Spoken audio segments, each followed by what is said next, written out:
Storytime.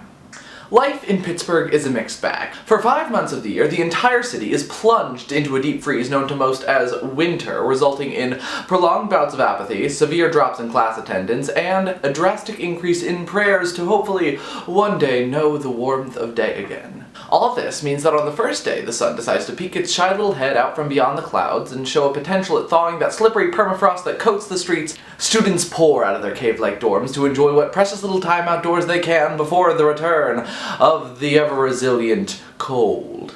With this, though, come the crazies. Disclaimer, everything in this story is going to sound fake, I know, but I promise with every fiber of my being that it is not.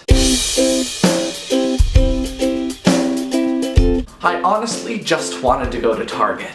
They were having a sale on LEGO Dimensions, and as I'm a 5-year-old, I love LEGO Dimensions. The bus stop that I was waiting at was sparsely populated. 2 old women, one reading a book, one with prehistoric-looking headphones, probably listening to NPR or something, and a middle-aged man contemplating whatever middle-aged men contemplate. I was thoroughly enjoying being outside for the first time, though. Seeing an increase in the student population walking around outside was wonderful, knowing that spring and the end of the semester was near. I had my headphones in, bopping to some Chicago. All that jazz, more specifically, for anyone wondering what my choice of springtime bopping music is. I'm gonna rouge my knees and roll my stockings down. And all that jazz. When out of the corner of my eye, I see a middle-aged woman begin to make her way across the cathedral lawn. I didn't make much of it, reaching the climax of the chorus. That jazz.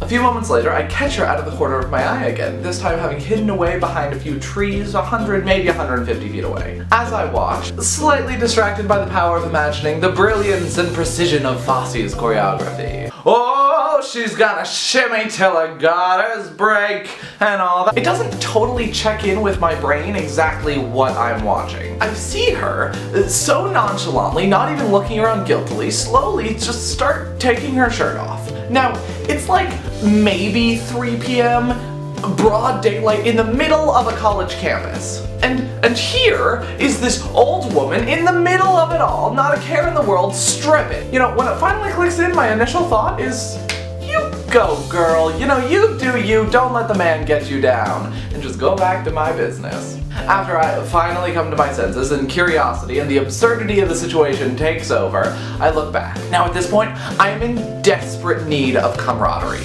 Let's recap.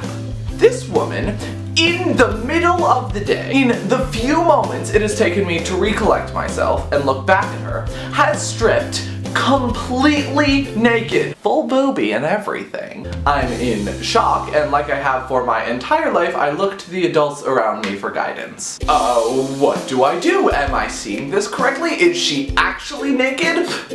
Why? Luckily for me, I have 3 bus stop dwellers to turn to. Although, it becomes immediately apparent that none of them are willing to entertain this. Apparently, NPR and the contemplations of a middle-aged man are more riveting than the once-in-a-lifetime public stripping session, but hey, to each their own. I'm fine. Hey, if no one at this bus stop wants to gush over the situation with me, that's okay. I'm on a college campus, and it's the first warm day of the year. I'm sure campus is flooded with students. I can coalesce into giving me some sort of relief about my situation.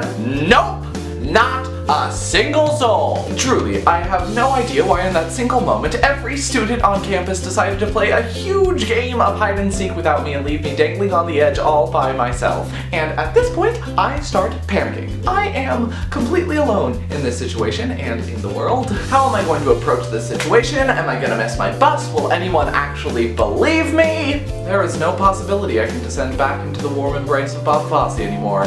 I need closure. I need photographic proof so I can show my friends and at least have retroactive support. Now, don't worry, I do have some semblance of a moral compass that forbade me from photographing an old woman stripping in broad daylight, but I had to investigate. I needed more information, even if it meant missing my bus. So, I go back to casual spectating. Soon, I see that this woman has a game plan. After taking all of her clothes off, she then squats on the tree and begins relieving herself like some kind of human-shaped dog. I am speechless, but truth be told, I am enjoying every single moment of it.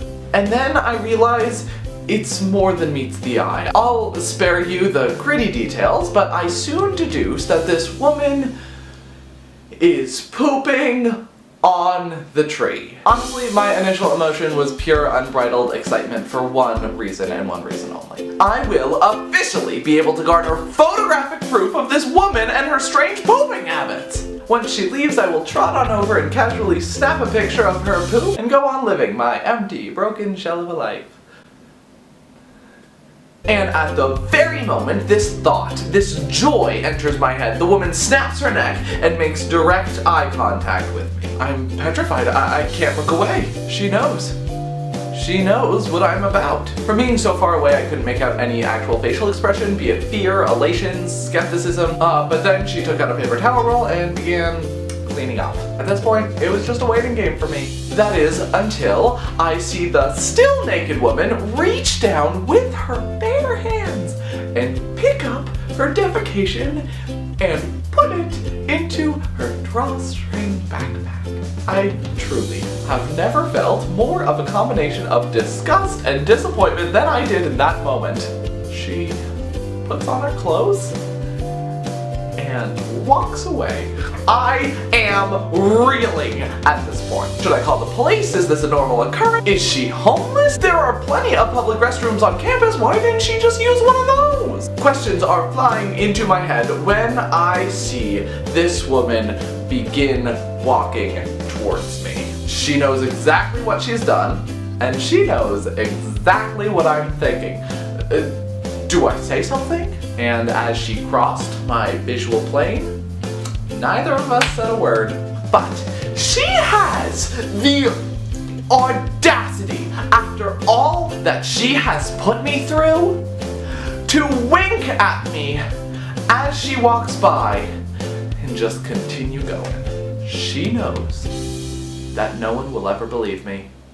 And here I am recanting the story, sounding absolutely bonkers. Life in Pittsburgh is a mixed bag. You can't always count on the weather to be normal or even steady. You can't always count on the student body to be there when you absolutely need backup.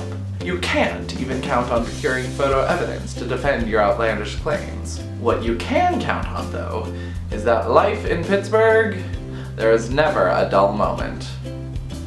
And I wouldn't have it any other way.